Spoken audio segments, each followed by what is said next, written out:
নাফিস, আপনাকে ধন্যবাদ। যেমনটি জানেন যে টানা এক সপ্তাহ ধরে কিন্তু পানিবন্দী থাকার পর অবশেষে গতকাল থেকে বৃষ্টি না হওয়ার কারণে কিন্তু পানি কমতে শুরু করেছে। এরই মধ্যে কিন্তু কক্সবাজারের চকরিয়ার বেশ কিছু উঁচু এলাকা যেগুলো রয়েছে সেখান থেকে কিন্তু পানি নেমে গেছে, ঘরবাড়ি থেকে পানি নেমে গেছে। তবে সেই সমস্ত বানভাসী যারা মানুষ ছিলেন, যাদের ঘর পানির নিচে তলিয়ে গিয়েছিল, সেই বন্যার পানি কিন্তু তার চিহ্ন তাদের ঘরে রেখে গেছেন।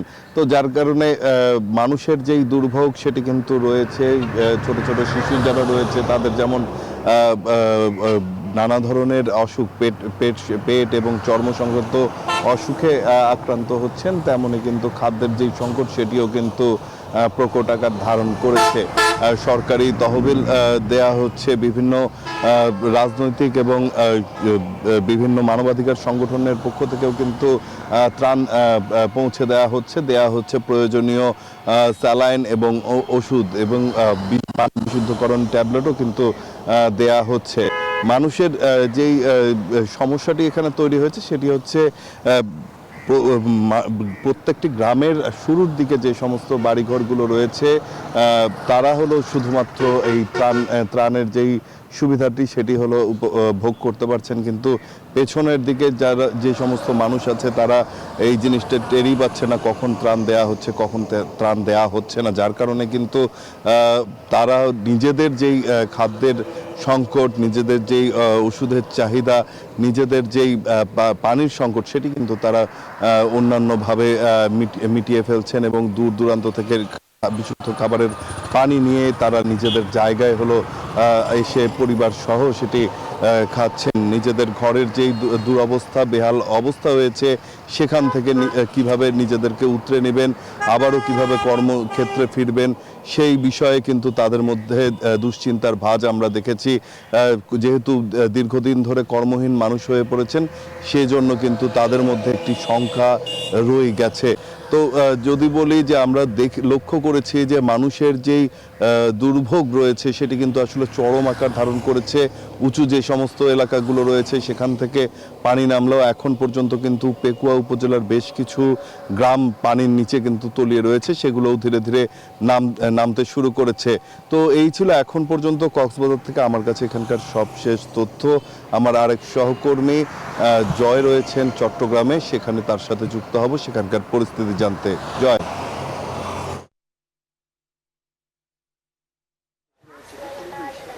জিকো, আপনি যেমনটা কক্সবাজারের খবর জানিয়েছেন তেমনিভাবে আমি চট্টগ্রামের সাতকানিয়ে আছি। দেখতে পাচ্ছেন পানি নামতে শুরু করেছে, ঘরবাড়ি থেকে পানি নামলেও কিন্তু কোনো কোনো জায়গায় এখনও পর্যন্ত পানি আছে। তবে গতকালের চেয়ে আজকে কিন্তু অনেক পানি নেমে গেছে। যারা আশ্রয় কেন্দ্রে ছিল তারা কিন্তু ঘরে ফিরেছে, তবে খুব হতাশায় ভুগছে, যেহেতু ঘরের ভেতরের অবস্থা কিন্তু খুব খারাপ। যেহেতু সেখানে পানি প্রবেশ করেছিল, 6 থেকে 7 দিন পানি ছিল, তার কারণে খুব কষ্টের মধ্যে রয়েছে। দেখতে পাচ্ছেন বিশুদ্ধ পানির সংকট দেখা দিয়েছে, বিশুদ্ধ পানি পাওয়া যাচ্ছে না, এমনকি রান্না করার পানির অবস্থাও কিন্তু অনেক খারাপ। যেহেতু বন্যার পানি, বিভিন্ন জায়গার ময়লা আবর্জনার যুক্ত পানি কিন্তু এখানে প্রবেশ করেছে, তার কারণে কিন্তু এইরকম পানি দিয়ে কিন্তু তাদের রান্নাবান্নার কাজ করতে গিয়ে তারা অসুস্থ হয়ে পড়ছে বলে আমাদেরকে জানিয়েছেন।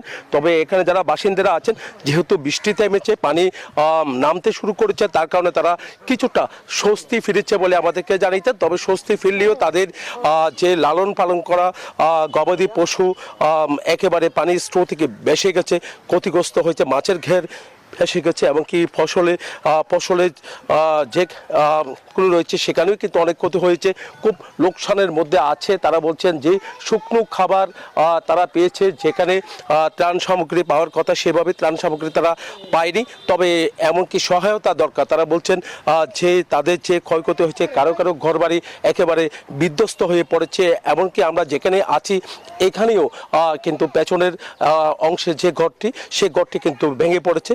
তো তার কারণে কিন্তু এখানে যারা বসবাস করছেন তারা হতাশের কথা আমাদেরকে জানিয়েছেন। তারা বলছেন যে খুব কষ্টের মধ্যে দিন যাপন করছে বলে আমরা জানতে পেরেছি। আমরা আপনার সাথে একটু কথা বলতে চাচ্ছি, আপনার ঘরের অবস্থা কেমন? অনেক খারাপ। ভেঙে পড়েছে? জি, পিছন দিকে ভেঙে পড়েছে, বৃষ্টি পড়তেছে, থাকতে পারতেছি না। আচ্ছা, এরকম কি এরকম বন্যা দেখেছেন? না, আমার জীবনে কোনোদিন এরকম বন্যা আমি দেখি নাই। আমরা এতক্ষণ ধরে কথা বলেছি, এখানে যারা বাসিন্দা আছে তারা খুব হতাশায় ভুগছে। তারা বলছেন এই মুহূর্তে তাদের আর্থিক সহায়তা দরকার বলে তারা মনে করছেন। এই ছিল আমার এখানকার সর্বশেষ। ফিরে যাচ্ছি স্টুডিওতে নাফিসার কাছে। জয়, ধন্যবাদ আপনাকে আমাদের সঙ্গে যুক্ত হবার জন্য। ধন্যবাদ নাফিজ আপনাকে।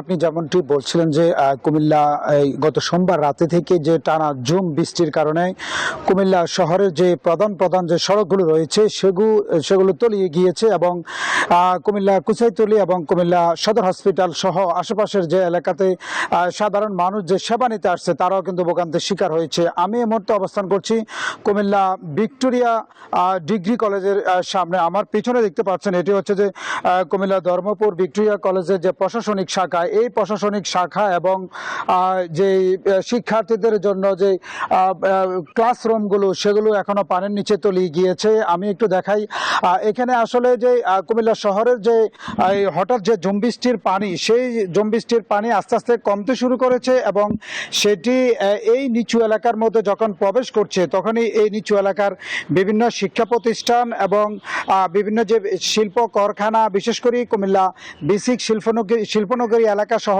এই আশেপাশের যে নিচু এলাকা রয়েছে সেই এলাকার মধ্যে এখন এই জলাবদ্ধতা সৃষ্টি হচ্ছে। কুমিল্লা শহরের যে সড়কগুলোর মধ্যে পানি তলিয়ে গিয়েছে কোমর পানি পর্যন্ত। শিক্ষার্থীরা গতকালকে পরীক্ষার কেন্দ্রে গিয়ে যে পরীক্ষা দিতে তারা যে হিমশিম খেয়েছে সেটি এখন ওদিক থেকে একটু কমতে শুরু করলেও কুমিল্লা ধর্মপুর ভিক্টোরিয়া কলেজ এবং দৌলতপুর এবং ছায়াবিতান এলাকা সহ এই এলাকাতে একটু নিচু এলাকা, এই এলাকাতে এখন দেখা দিয়েছে জলাবদ্ধতা। বিশেষ করে শিক্ষার্থীরা এখনো কুমিল্লা এই ভিক্টোরিয়া সরকারি কলেজের মধ্যে এখনো তারা ক্লাসরুমে বসে তারা পরীক্ষা দিচ্ছে এবং তাদের ক্লাস নিচ্ছে।